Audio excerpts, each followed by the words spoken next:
Alright guys, back at you again, and tried to release this last night, but for some reason YouTube would just not let me upload the video, so I uploaded a mini one, which I also tried to upload last night, but it ended up uploading like an hour ago or something, so I don't know what's going on, but I do know that YouTube does not like the truth.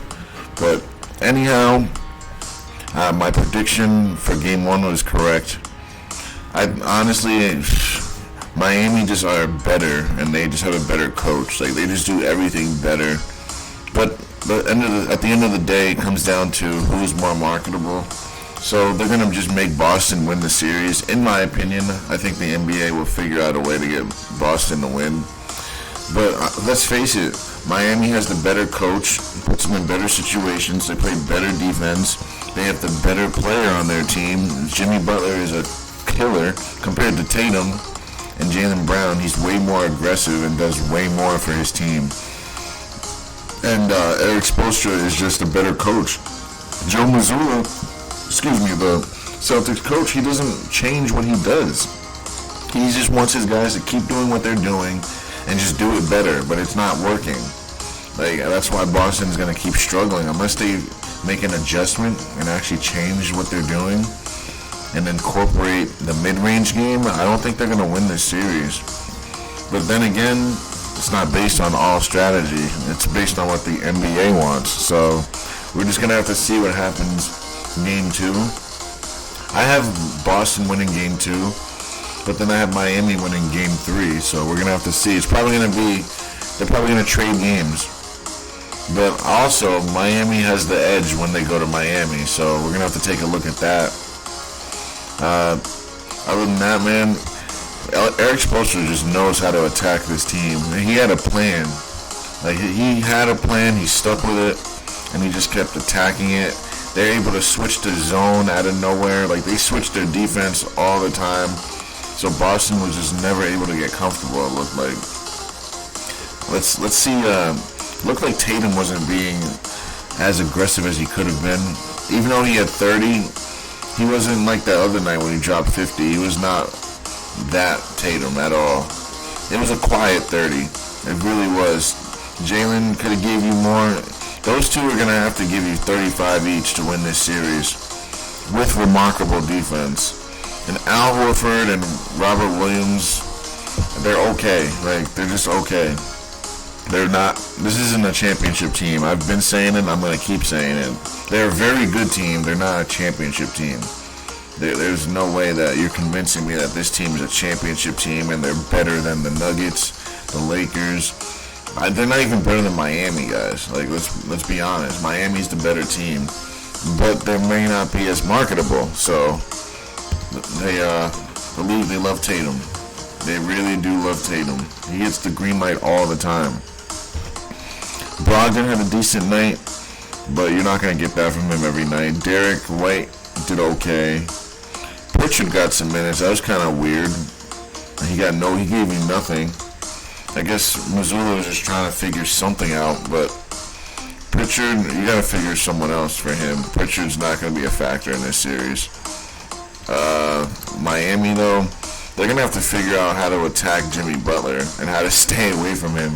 He had, like, literally, there was like 4 possessions in the fourth quarter where he just stole the pass because Boston's just telegraphing their areas. He's going to be a problem, guys. They're going to have to really figure out a plan for him. If they don't have a plan and they're thinking, oh, we'll just play the way we normally play all the time, they're going to lose, guys. You're not going to win without a plan for Jimmy Butler. You need a real plan that's going to make him stagnant and get the ball out of his hands and make him be less aggressive. At this point, I would just double team him. Right when he gets the ball, just send a double team right at him, get the ball right out of his hands, and see if these guys can make shots all series.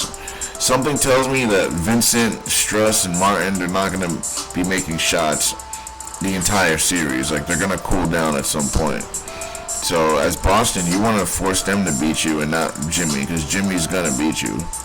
Like, he's just a beast. So, that's what I would do. Just try that out until it maybe doesn't work. If these guys are hitting shots and they're not missing, then you're going to have to switch out of it. But if you're doubling and these guys are missing, that literally could be a godsend for that strategy. So there's different things they can do. So we're going to have to figure that. I would also keep Jimmy in the pick and roll.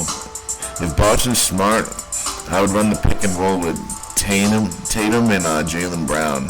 Whoever's on Jimmy Butler, just run that pick and roll. Force him to be a defender, to drain his energy, and to make him use his fouls, because you want to try to foul him out. You want Jimmy to play defense because he's aggressive. So I would run pick and roll on him to death. I'd run action at him to death just to try to get him in foul trouble and tire him out. Anything. Literally every single time. But I'm not the coach over there, man. And we don't know what they have planned for us. So we're just going to have to wait and see. Other than that, we'll see, check these stats, and then we'll get ready for this Lakers game. Let's see here. Points in the paint. Boston dominated in the paint, guys, and it didn't even matter. It's because I think it's the three-pointers. We're going to get there. They had more turnovers. Let's look at all those steals that Miami had. 12 steals, guys.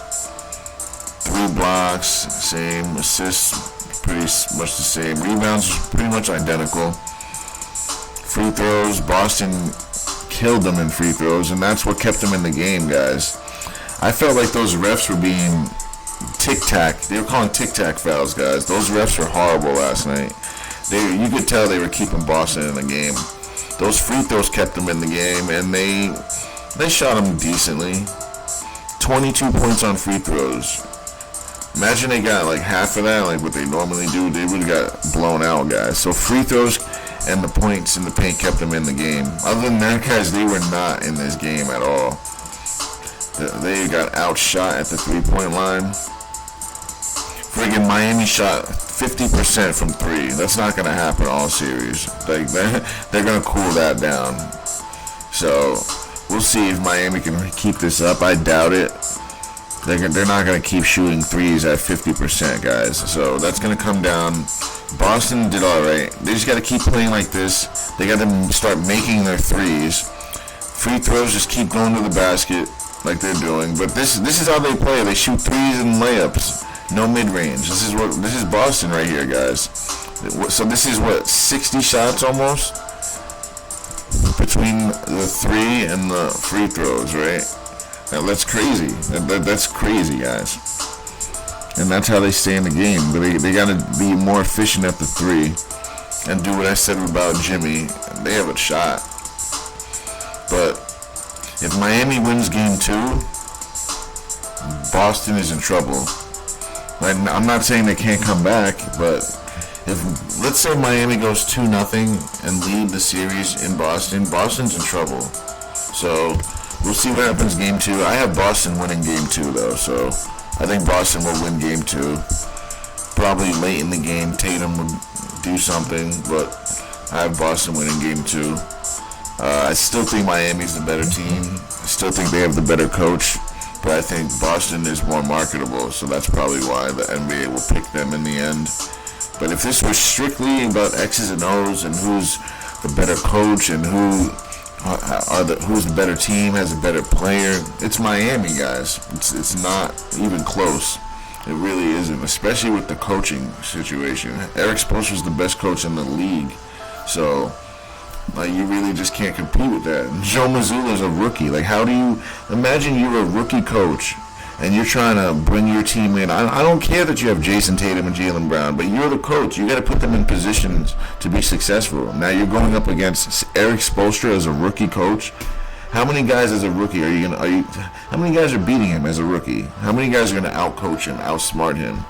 Not many. Not any at all, in my opinion. I don't think there's any coach that can outcoach him. Once he picks out a plan, the thing is, he always has backup plans. So he might have a plan, and then you figure out the plan. But guess what? He has 3 other plans that he can go to that you haven't scouted yet, and then he's gonna have more plans to the next game, not including the ones he already used.